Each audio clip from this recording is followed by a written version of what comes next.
Gostaria de começar por agradecer à Angola Data Summit o convite que me endereçou para abordar este tema do Big Data no webinar. Vamos ver na sessão de hoje o que é o Big Data, para que é que serve, que desafios é que enfrentamos quando trabalhamos com Big Data. Vamos entrar um bocadinho de uma forma académica no Advanced Analytics e vamos ver também alguns exemplos que as empresas utilizam Big Data. O que é o Big Data? Quando procuramos definições de Big Data e vamos à internet, somos bombardeados por chavões, como por exemplo informação digital, tecnologia, analítica, cloud, e todos estes chavões, no fundo, ajudam-nos a definir aquilo que é o Big Data. Se nós repararmos no nosso dia-a-dia, querendo ou não, acabamos por deixar sempre uma pegada digital com as ações que vamos praticando no dia-a-dia. Por exemplo, quando vamos ao Facebook, quando estamos nas redes sociais, no Twitter, por aí fora, quando consultamos o nosso telemóvel, quando fazemos uma transação com um cartão num POS, é recolhida esta informação pela entidade bancária, quando fazemos compras online, até quando entramos numa loja e estamos a assinar um contrato com uma empresa de telecom ou com um banco e estamos a preencher informação, esta informação vai ficar registada e vai ficar guardada a algures num sistema. E, portanto, é inevitável deixarmos uma pegada nas ações que fazemos no mundo de hoje. Temos que também, para falar de Big Data, ter atenção e recuar um pouco no tempo para vermos a evolução tecnológica que tem ocorrido.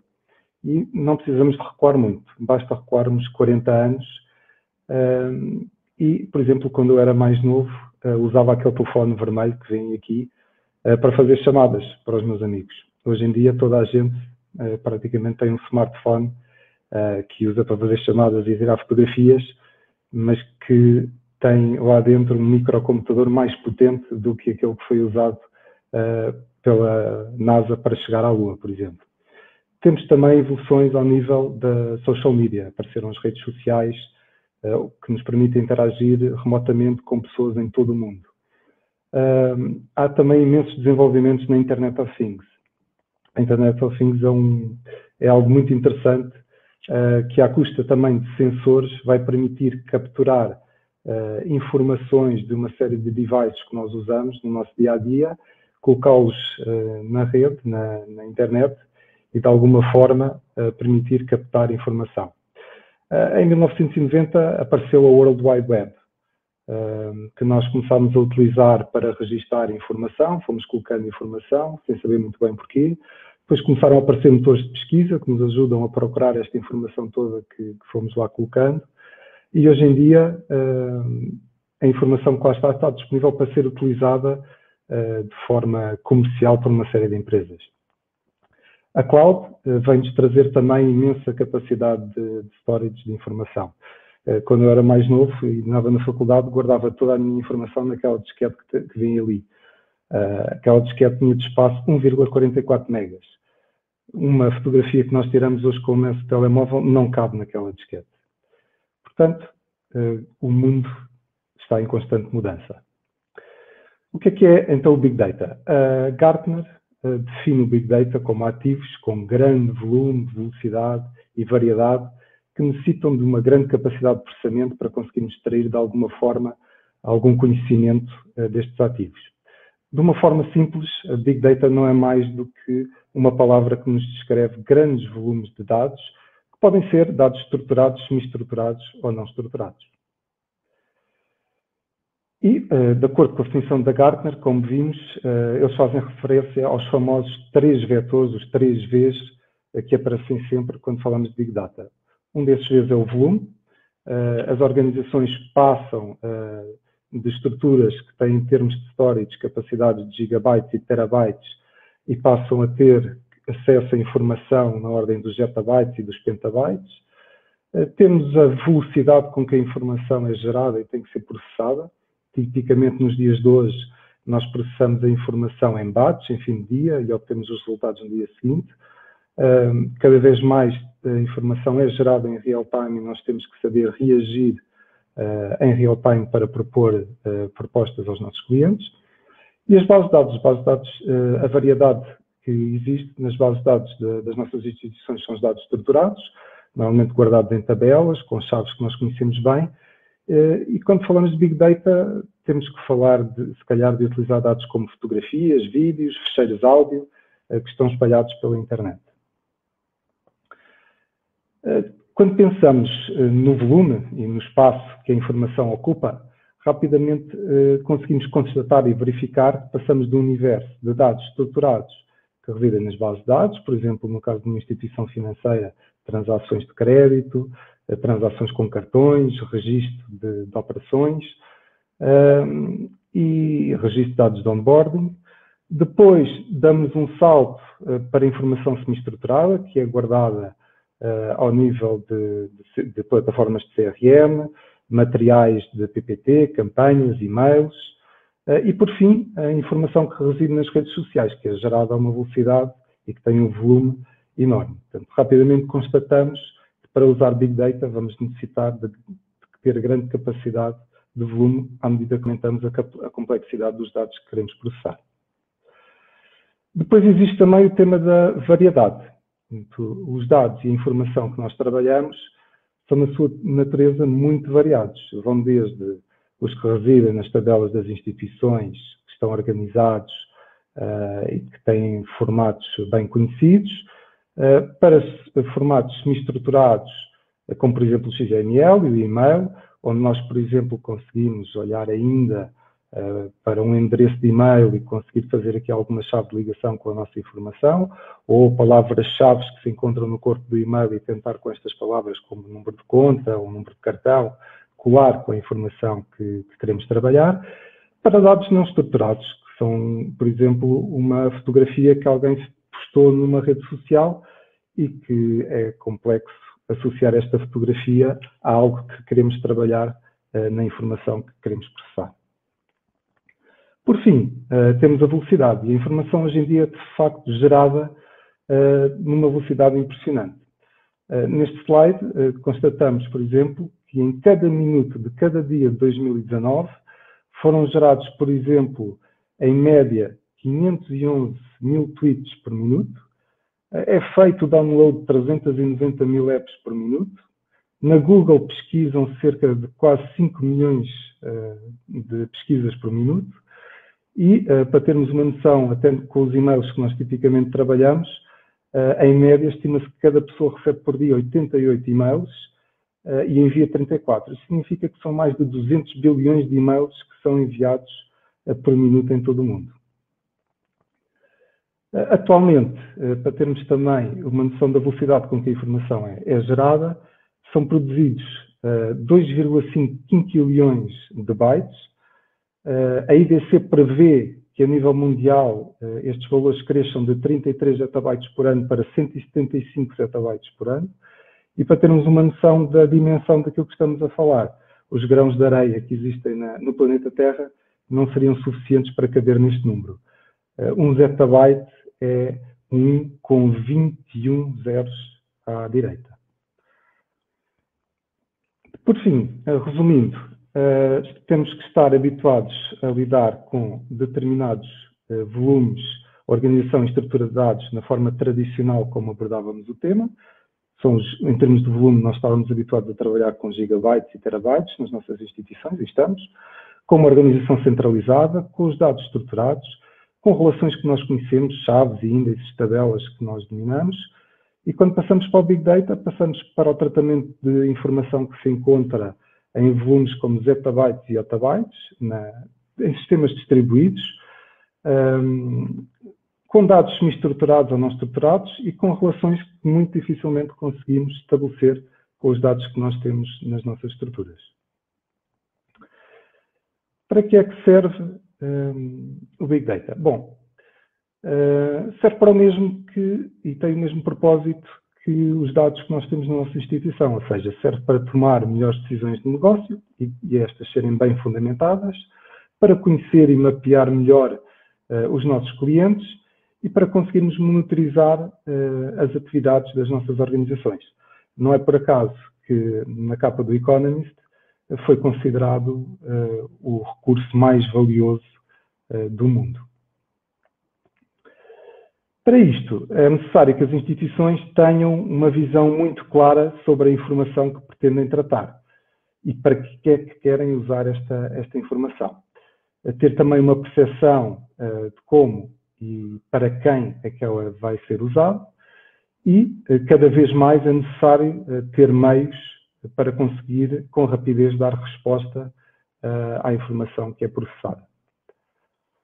Há preciso ter também consciência que as instituições têm de percorrer um caminho. E este caminho passa por, dentro de casa, implementarem soluções que garantam a qualidade da informação que reside nas suas bases de dados, depois que permitam realizar de forma correta uma analítica simples e transversal sobre as suas bases de dados, conceptualizar bem os dados que residem em fontes de dados distribuídos e ver de que forma é que esta informação que nós queremos trazer para dentro da nossa instituição vai enriquecer a informação que já reside dentro de casa e, por fim, dar o passo final, depois de ter garantido isto, que é usar os processos de Data Analytics, Machine Learning, Robot Process Automation, Language Processing, Image Recognition, e tudo isto aplicado a toda esta informação que queremos tratar.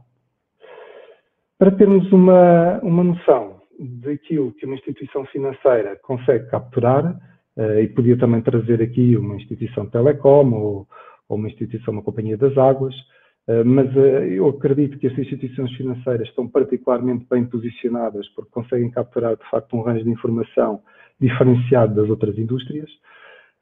Nós vemos que conseguem fazer uma fotografia muito clara dos seus clientes.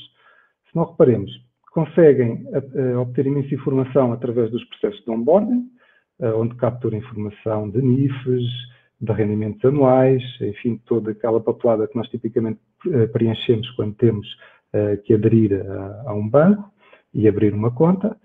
Conseguem capturar toda a navegação que nós fazemos no site da instituição bancária, conseguem ver padrões nas transações que nós realizamos, porque cada vez que nós realizamos uma transação com um cartão, ela é capturada pela instituição financeira e consegue inclusive saber em que loja é que nós efetuamos a compra, sabe qual é que é a carteira de produtos que nós temos com ela, consegue ir às redes sociais obter alguma informação adicional, consegue, através das plataformas de CRM, interagir e ir guardando todas as interações que vai tendo com o seu cliente, tem capacidade com o Data Analytics de entender a rentabilidade que o cliente lhe gera e ainda consegue obter informações de outras instituições de crédito, ligando-se a centrais de risco de crédito, por exemplo.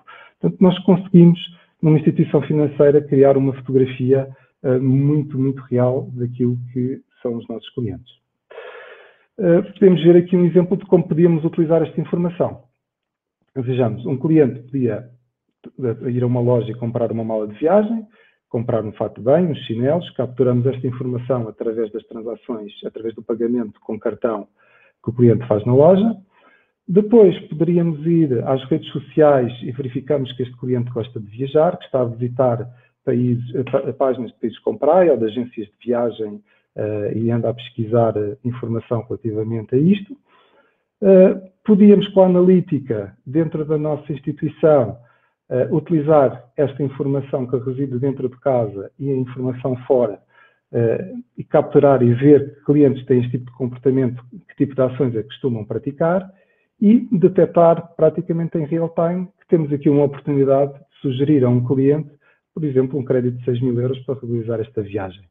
E podíamos entrar em contacto através de ferramentas de CRM, com o gestor de conta, com e-mails, SMS, antes que ele se dirija a outra instituição ou que até a própria agência lhe proponha um crédito para ele fazer esta viagem. E depois ainda tínhamos oportunidades de cross-selling, poderíamos aqui fazer uma venda de um seguro também em cima desta oportunidade. Passamos agora para os desafios. Os desafios que nós enfrentamos no Big Data são sobretudo os desafios em termos da qualidade da informação, da proteção de dados e da forma como podemos utilizar estes dados. No que diz respeito à qualidade de dados, temos que ter a noção de que se tivermos variáveis mal preenchidas nas nossas bases de dados, ou às vezes nem sequer estão preenchidas, e depois queremos fazer análise, isto vai ter um impacto muito grande. Porque, no fundo, se temos lixo à entrada, vamos ter lixo à saída. Vamos ter que também tratar múltiplos formatos, que muitas vezes não estão standard, e vamos ter sobreposição de informação, que muitas vezes também tem o mesmo significado. Portanto, temos que ter atenção a estes temas todos quando falamos de qualidade de dados.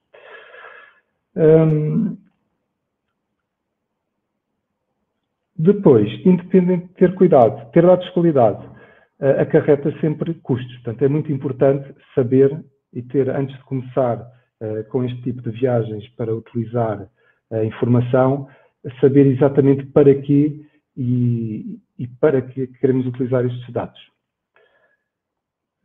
Temos um exemplo relativamente a isto da Nokia, que em outubro de 1998 se tornou na marca de telemóveis mais vendida no mundo. Toda a gente, se calhar, reconhece aquele Nokia de 2003. Foi um produto muito valorizado pelos consumidores. O lucro da Nokia passou em 4 anos de $1 bilhão para 4 bilhões de dólares, e a Nokia usava, de facto, pesquisas junto dos seus clientes para trazer dados para a instituição e, com eles, gerar novos produtos e tentar manter a sua posição dominante do mercado. O que é que cometeu um erro crasso nestes inquéritos que fazia aos seus clientes, porque era uma empresa mais virada para hardware, não se apercebeu que, entretanto, houve uma mudança de paradigma no ano 2000 e que os clientes valorizavam mais ter software e apps nos telefones do que propriamente ter um telefone robusto para fazer chamadas. Com isto aparece em 2007 o iPhone, que captura perfeitamente esta vontade dos clientes, e ao não ter capturado esta informação corretamente porque direcionava os seus questionários para hardware, a Nokia em 6 anos perde 90% do valor e em 2013 acaba por ser adquirida pela Microsoft. E hoje em dia já ninguém se recorda da Nokia no mundo dos telemóveis. Portanto, se queremos dar um salto para o futuro, para modelação estatística e preditiva, temos que cuidar da nossa informação, que é tipicamente histórica e incompleta, e que por vezes também é mal carregada na origem. E identificar a informação e as respectivas fontes externas com o qual faz sentido enriquecer as nossas bases de dados. Passando ao desafio da proteção de dados, sabemos que cada um de nós possui informação que não se importa de partilhar com terceiros. Possuímos dados pessoais que partilhamos, aliás, nas redes sociais com muita facilidade e que muitas vezes partilhamos só com pessoas que confiamos, e temos dados sensíveis, dados que não gostamos nada porque só nos dizem respeito a nós que outras pessoas conheçam. Por exemplo, dados relativos à religião, à vida privada, à saúde, são temas muito sensíveis que devem ser endereçados de forma particular. E os cidadãos têm direitos. Portanto, existem uma série de direitos que estão garantidos, nomeadamente o direito de aceder a dados pessoais, de ser esquecido, portabilidade de dados, direito de ter informação correta, de restringir o acesso à informação.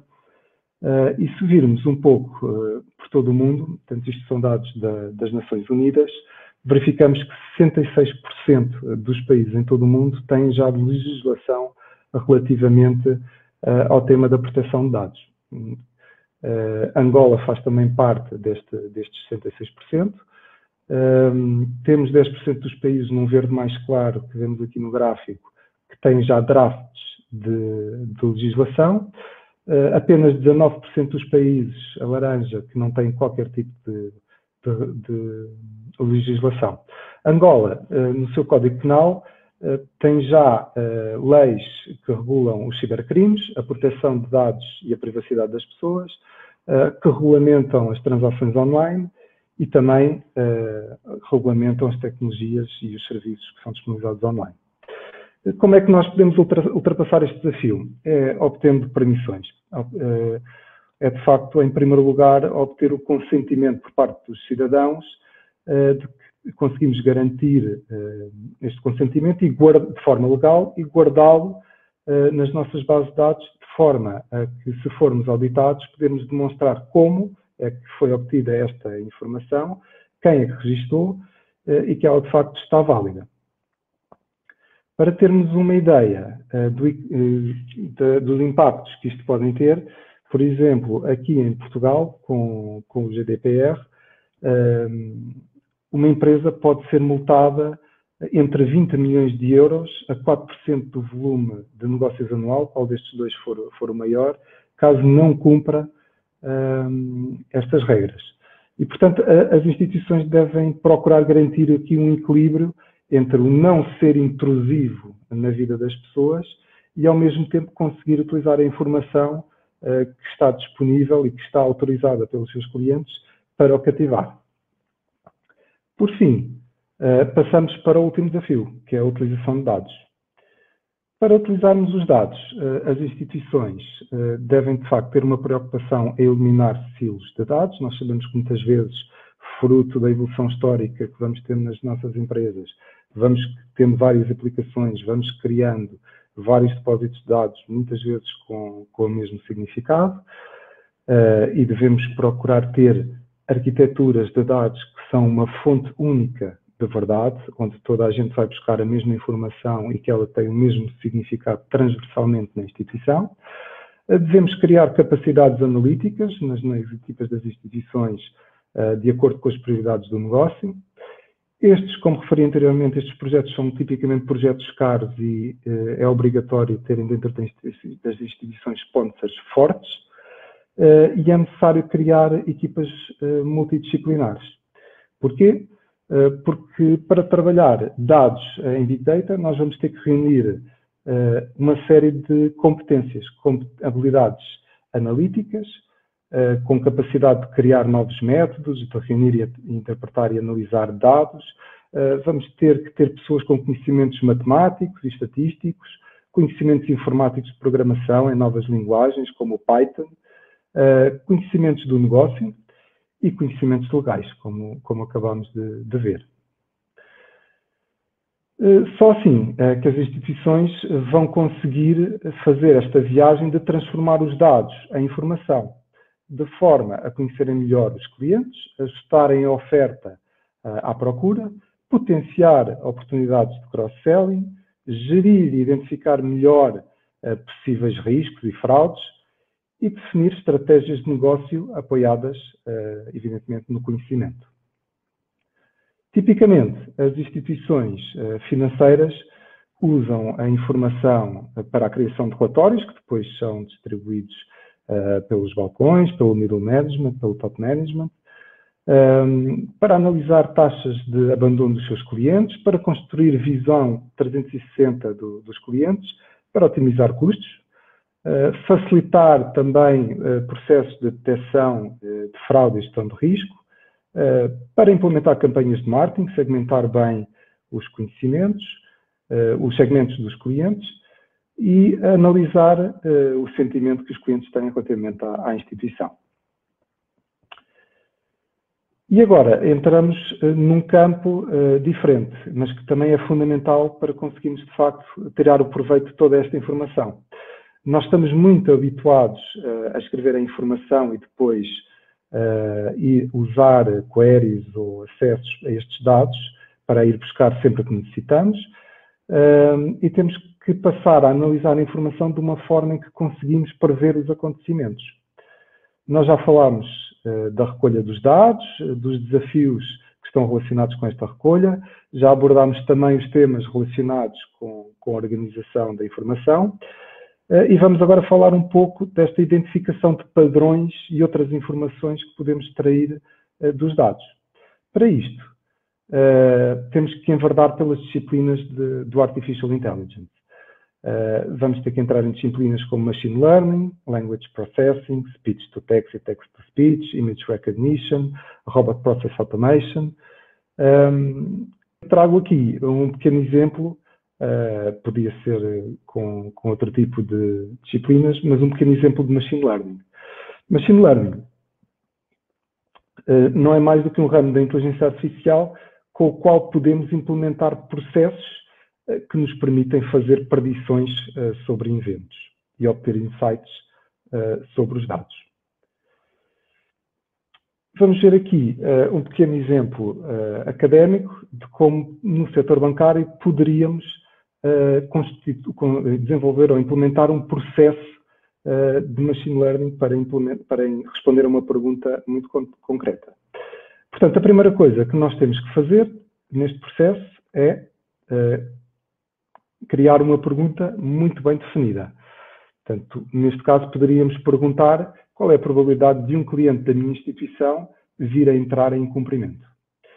O passo seguinte será o de identificar dentro da minha base de dados e fora dela que variáveis seriam relevantes para poder responder a esta pergunta. E aqui temos que ser um pouco abertos. Portanto, por vezes nós podemos pensar que há variáveis que são estas que vão influenciar a resposta à pergunta e ao não colocar variáveis que achamos que não têm impacto, podemos falhar depois na nossa previsão. E às vezes acontece que variáveis às quais não damos importância têm impactos muito grandes na resposta às perguntas que queremos colocar. O terceiro passo passa pela caracterização.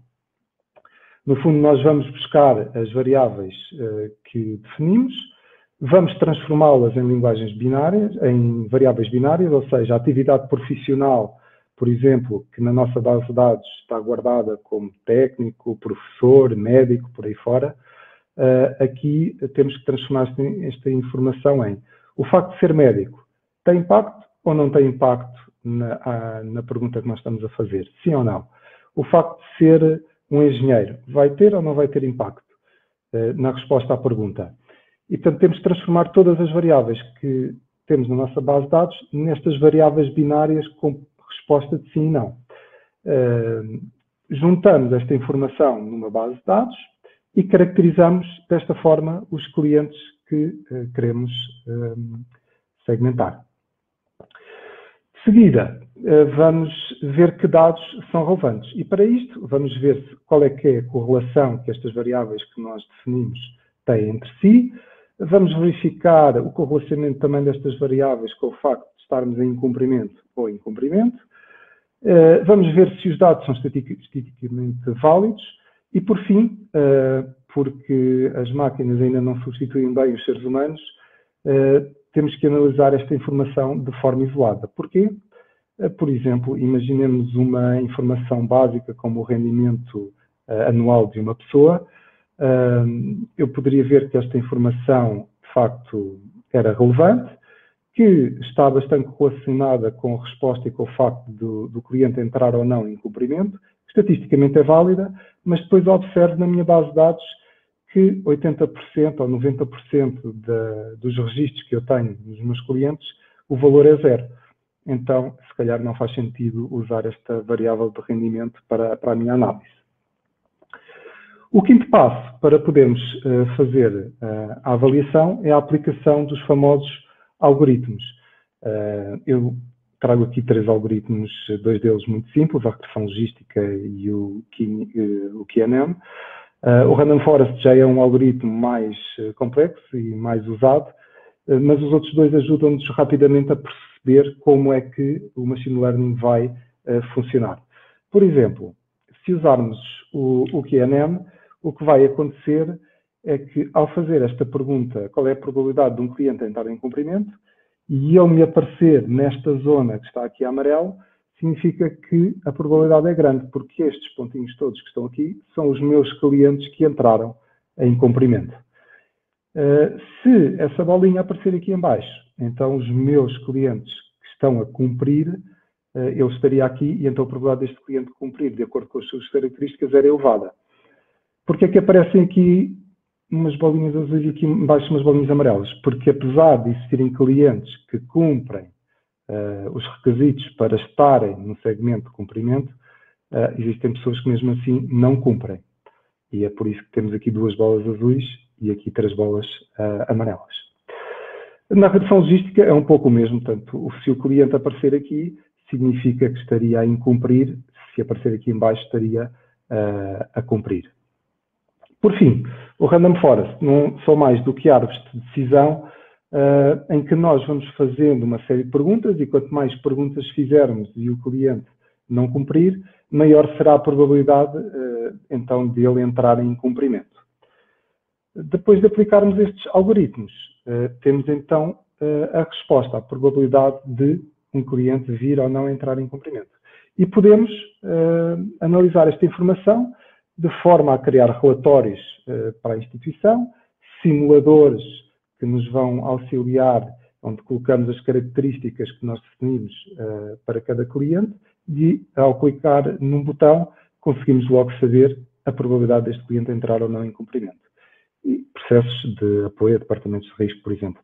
Isto é apenas um exemplo. Poderíamos também aqui falar de imagens de cheques, por exemplo, e aplicar um raciocínio semelhante, em que estaríamos a analisar uma imagem, ver a assinatura que consta desta imagem e, através de processos de machine learning ou até de redes neuronais, conseguir interpretar a imagem e ver qual é que é a probabilidade das assinaturas que temos na nossa base de dados corresponderem ou não com a assinatura que reside nos cheques.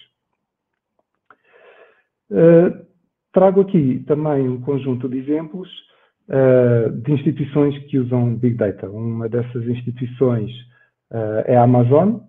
A Amazon foi muito pioneira quando lançou aquela famosa pesquisa de clientes que adquiriram o mesmo produto que nós estamos a tentar adquirir. Hoje em dia, o motor que tem é bastante mais sofisticado, já incorpora recomendações que são baseadas nas listas de desejos que os clientes colocam, em itens revistos, aquilo que pessoas que têm as nossas características adquiriram, mas foi de facto um caso de sucesso que usou também a informação que tinha ao seu dispor para alavancar o seu negócio. Outro exemplo é o Facebook. Aqui entramos em modelos que são às vezes consideramos um pouco intrusivos, mas no fundo as pessoas carregam uma série de informação e o Facebook depois disponibiliza esta informação a outras instituições para que estas possam direcionar anúncios de acordo com o tratamento da informação que fazem dos nossos dados. Temos ainda a Nissan. A Nissan teve também uma abordagem interessante, que em vez de optar por fazer campanhas de marketing a nível nacional, optou por obrigar as pessoas a preencher brochuras no seu site para poderem fazer um test drive com os seus carros e a partir daqui capturavam a informação das pessoas, viam quais é que eram os fatores diferenciadores numa determinada região para as pessoas comprarem um automóvel e depois fazia campanhas direcionadas onde fazia menção a estas mesmas características. Por fim, temos a seleção alemã, que quando foi campeã do mundo, usou muita analítica avançada. E com esta analítica não só conseguiu dar 7-1 ao Brasil, como também ganhar o campeonato do mundo. Hoje em dia sabemos que os clubes de futebol todos usam imensos sensores nos jogadores para recolher a informação, como por exemplo os quilómetros que fazem, por aí fora, e com isto melhoram o jogo. Por fim, vimos então que todas estas palavras e todos estes chavões que nós usamos, como a tecnologia, a analítica, etc., servem, no fundo, para pegarmos nos dados, trabalhá-los e tentarmos extrair valor para o nosso negócio, seja ele qual for. Tenho aqui ainda um pequeno vídeo que gostava de partilhar convosco para as pessoas que têm interesse nestes tópicos e que dá uma ideia. Foi um documentário premiado tanto por vários festivais de cinema e para quem tem interesse acho que é um documentário interessante para visualizarem. Eu deixo aqui apenas um pequeno trailer. Muito obrigado.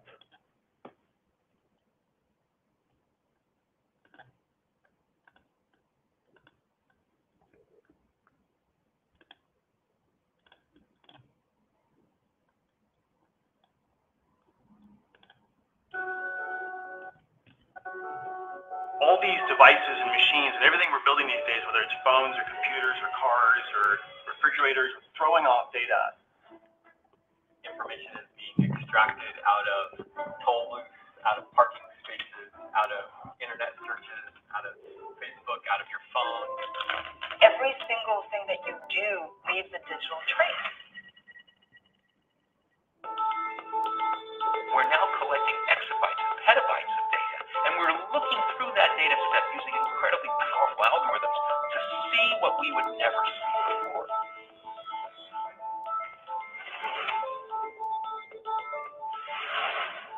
The whole world is being recorded in real time. It's the data that create understanding and knowledge. We're beginning the age of collecting information from sensors that are cheap and ubiquitous, that we can process continuously, and we can actually start knowing things. So the more information we get, the larger the problems will be that we solve. Every powerful tool has a dark side, every last one. Anything that's going to change the world, by definition, has to be able to change it for the worse as much as for the better. It doesn't work one way without the other. Now today, it's nearly impossible to be truly anonymous. There are going to be some really interesting questions as people's lives become more transparent. I think that's one of the key challenges of big data. It has so much opportunity for both good and for also really screwing up our system. I don't think it's an issue of climate change or health or jobs. I think it's all issues. What we're going to have to do is think as a community. There's so much chance to improve the quality of life. I think one of the most exciting things about data is that, it's giving us extra senses. We're building this global brain that has these new functions, expanding upon our ability to perceive the world. This science is just at the beginning. All kinds of data and information are sitting inside the world you do every day. What's really happening is we're going to start collecting it. We're going to start seeing it. We're going to start interpreting it. And that wave of change is going to take us in directions that we can't begin to imagine. We're sort of just in the beginning of this big data thing. You don't know how it's going to change everything. You just know it is.